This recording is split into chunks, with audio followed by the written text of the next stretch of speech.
सौतेली माँ। माँ प्रकृति का अनमोल उपहार है, लेकिन जैसे ही इसके साथ सौतेला शब्द जुड़ता है, लोगों का मन नकारात्मकता से भर जाता है। हमारे समाज में सौतेली माँ को झगड़ालू और अपने सौतेले बच्चे को कष्ट देने वाली तथा अपने पति के कान भरने वाली समझा जाता है।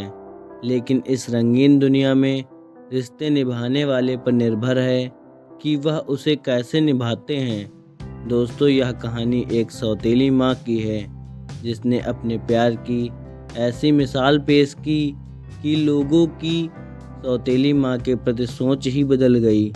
एक गांव में एक जमींदार रहते थे। उनका 8 वर्ष का एक बेटा था, जिसका नाम विक्रम था। वह उम्र में छोटा जरूर था, लेकिन उसके ठाठ में कोई कमी नहीं थी। वह राजा महाराजाओं की तरह बर्ताव किया करता था। हवेली के सारे नौकर विक्रम के इशारों पर नाचा करते थे। उसके बात करने का अंदाज शाही था। विक्रम की माँ यानी जमींदार की पत्नी का 6 माह पूर्व देहांत हो चुका था। जमींदार अपने बच्चों की जिम्मेदारी अकेले नहीं संभाल पा रहे थे, इसलिए वह दूसरी शादी करने का विचार करते हैं। गांव के पंडित जी उन्हें पहले ही कई रिश्ते दिखा चुके थे। उन्हीं में से एक अच्छी पढ़ी लिखी लड़की जमींदार को पसंद आती है। वह एक गरीब परिवार की लड़की थी।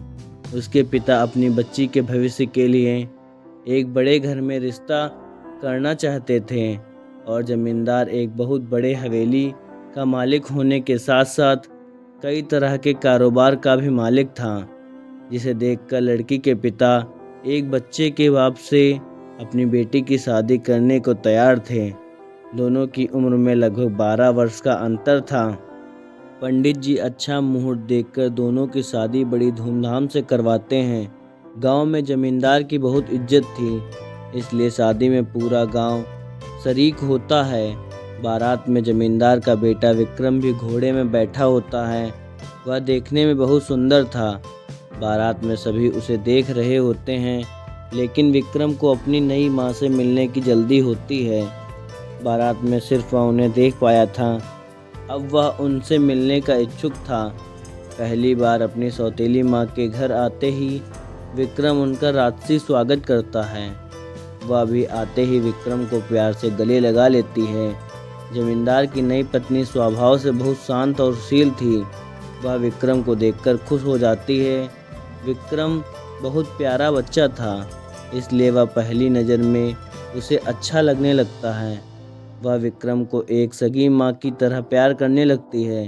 विक्रम के जीवन में खुशियाँ आ चुकी थी, और अपनी सौतेली माँ के आने से विक्रम अपने पिता से भी ज़्यादा खुश था। उसे अब अपनी सगी माँ की कमी महसूस नहीं हो रही थी। उसका जीवन खुशहाल हो चुका था। एक दिन जमींदार सुबह सुबह बिना नाश्ता किए ही घर से निकल जाते हैं और दोपहर को वापस लौटते हैं, लेकिन बिना कुछ खाए पिए अपने कमरे में चले जाते हैं। कई घंटों तक जब उनके कमरे का दरवाज़ा नहीं खुलता, तो उनकी पत्नी दरवाज़ा खटखटाती है। काफ़ी देर तक दरवाज़ा खटखटाने पर भी अंदर से किसी भी प्रकार की आहट सुनाई नहीं देती। तभी वह नौकरों से दरवाज़ा तोड़ने को कहती है, और जैसे दरवाज़ा खुलता है, उनके पैरों तले ज़मीन खिसक जाती है। जमींदार फांसी के फंदे से लटक रहे होते हैं, और उनके बिस्तर पर एक चिट्ठी रखी होती है। इतनी कम उम्र में बेचारी का सुहाग उजड़ चुका था। अपने पिता की मौत की खबर सुनकर विक्रम को गहरा आघात पहुंचता है। वह मानसिक तौर पर हतोत्साहित हो जाता है। अभी अभी उसके जीवन में सौतेली माँ के रूप में खुशियाँ आई थीं, लेकिन अब उसके सिर से पिता का साया हट चुका था। दोनों का बहुत कुछ छिन चुका था, लेकिन अभी तो दुखों की कुछ बूंदें ही गिरी थीं। सैलाब आना बाकी था। जैसे ही जमींदार की पत्नी उनकी लिखी चिट्ठी पढ़ती है, तो उसके होश उड़ जाते हैं। जमींदार की सारी संपत्ति छिन चुकी थी, और अब वह कर्जदार हो चुके थे।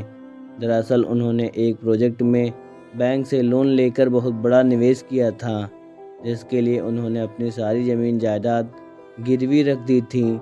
लेकिन वह प्रोजेक्ट बर्बाद हो गया, जिससे उन्हें भारी नुकसान हुआ और अब उनकी सारी संपत्ति नीलाम होने वाली थी। विक्रम अनाथ के साथ साथ गरीब भी हो चुका था। जमींदार की मौत के कुछ दिनों के बाद ही उनकी सारी संपत्ति नीलाम कर दी जाती है और उन्हें सारे कारोबार के साथ साथ हवेली को भी छोड़कर जाना पड़ता है। विक्रम और उसकी सौतेली माँ बेघर हो चुके थे। लड़की के पिता उसकी दूसरी शादी का विचार कर रहे थे, लेकिन वह अपने बच्चे से बहुत प्यार करती थी। वह उसे अकेला छोड़कर ज़िंदगी नहीं बसाना चाहती थी, इसलिए वह अपने पिता से घर नहीं जाती है। लड़की के सारे रास्ते बंद हो चुके थे, लेकिन गांव के लोगों की मदद से उन्हें इतने पैसे तो मिल चुके थे कि वह कुछ महीने किराए के घर में गुजार सकें। विक्रम की सौतेली माँ पढ़ी लिखी थी।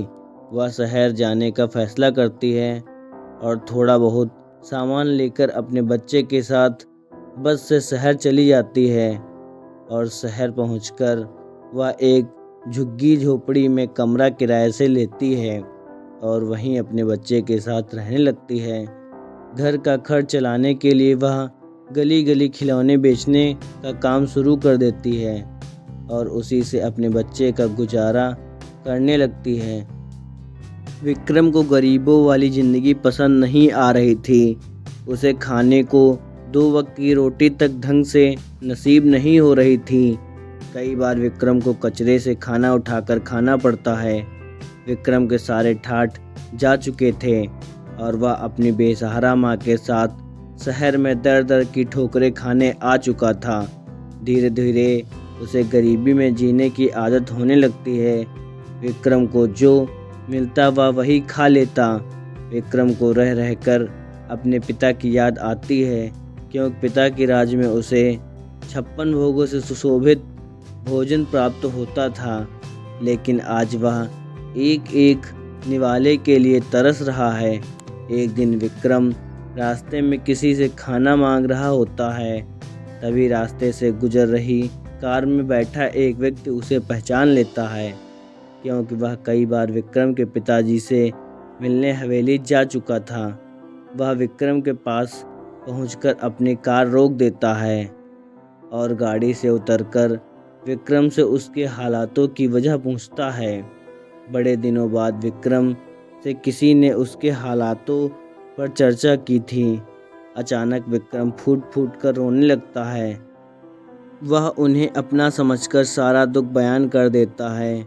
यह व्यक्ति एक बहुत बड़े व्यापारी थे और वह जमींदार को अपना अच्छा दोस्त समझते थे, लेकिन व्यापारी यात्राओं के कारण कई सालों से वह जमींदार से मिल नहीं पाए थे।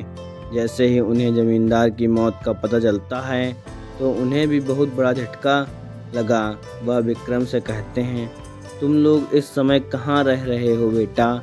विक्रम उन्हें अपनी झोपड़ी में ले जाता है और अपनी माँ से मिलाता है। वह उनकी कुछ मदद करना चाहते हैं, इसलिए कुछ पैसे निकालकर विक्रम की माँ के हाथों दे देते हैं, लेकिन वह खिलौनों से इतना कमाने लगी थी कि अब वह किसी का एहसान नहीं लेना चाहती थी। जैसे ही उन्हें पता चलता है कि विक्रम की माँ खिलौने बेचती है, वह खुश हो जाते हैं, क्योंकि इत्तेफाक से उनकी भी एक खिलौने की फैक्ट्री है और उन्हें एक अच्छी सेल्स गर्ल की तलाश थी। विक्रम की सौतेली माँ सड़क पर खिलौने बेचते बेचते एक कुशल विक्रेता बन चुकी थी और वह इनकी कंपनी में नियुक्त होते ही अपनी कड़ी मेहनत और लगन से 2 सालों के अंदर खुद की एक छोटी सी खिलौने बनाने की फैक्ट्री खोल देती है और अब धीरे धीरे इनकी ज़िंदगी बदलने लगती है। विक्रम भी अपनी सौतेली माँ के साथ खिलौने की फैक्ट्री में काम करने लगता है। इनकी फैक्ट्री के बने हुए खिलौनों की मांग देश विदेश तक होने लगती है और कुछ ही सालों में उनकी कंपनी का नाम पूरे देश में होने लगता है।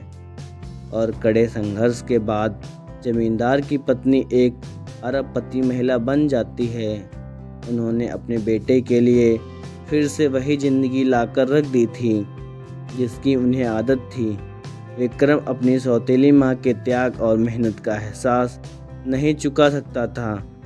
वह अपनी सौतेली माँ को भगवान की तरह पूजने लगता है और गमों भले बादल छटते ही खुशियों की बारिश के साथ यह कहानी ख़त्म हो जाती है। अगर वीडियो अच्छी लगी हो तो एक लाइक शेयर ज़रूर करें। धन्यवाद। जय श्री कृष्णा। राधे राधे दोस्तों।